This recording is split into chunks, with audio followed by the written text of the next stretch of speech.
Assalamualaikum warahmatullahi wabarakatuh. Nama saya Isti Safitri, mahasiswa semester 3 Fakultas Hukum Universitas Surya Kencana.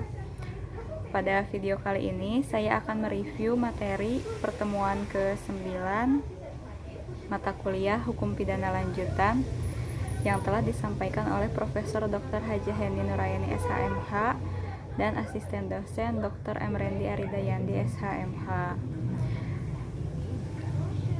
yaitu mengenai bab 4 pengulangan tindak pidana atau residif. Pengertian residif: seseorang yang telah melakukan tindak pidana dan telah dijatuhi hukuman pidana dengan suatu putusan atau vonis dari hakim yang telah mempunyai kekuatan hukum yang tetap, kemudian melakukan suatu tindak pidana lagi. Jadi hampir sama dengan concursus realis, yaitu melakukan lebih dari satu tindak pidana. Perbedaannya adalah dalam residif telah ada putusan atau vonis hakim yang mempunyai kekuatan hukum yang tetap yang berupa pemidanaan terhadap tindak pidana sebelumnya. Sedangkan dalam concursus realis belum ada putusan atau vonis dari hakim. Residif adalah alasan untuk pemberatan pidana. B. Pembagian pengulangan atau residif.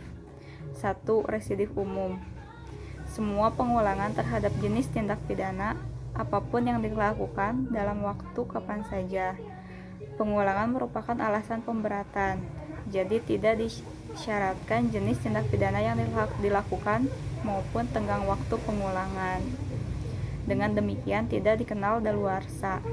Residif atau pengulangan jenis umum ini tidak dikenal dalam KUHP. 2. Residif khusus. Tidak semua jenis pengulangan merupakan alasan pemberatan. Pemberatan pidana hanya dikenakan terhadap pengulangan yang dilakukan terhadap jenis tindak pidana tertentu dan dilakukan dalam tenggang waktu tertentu. Jenis residif inilah yang dikenal KUHP. Residif menurut KUHP.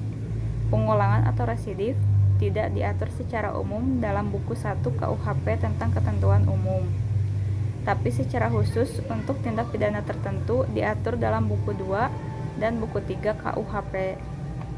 Selain itu, KUHP juga mensyaratkan tenggang waktu pengulangan tindak pidana tertentu. Dengan demikian, KUHP menganut sistem residif khusus, artinya pemberatan pada pidana hanya dikenakan pada pengulangan jenis-jenis tindak pidana tertentu dan dilakukan pada tenggang waktu tertentu.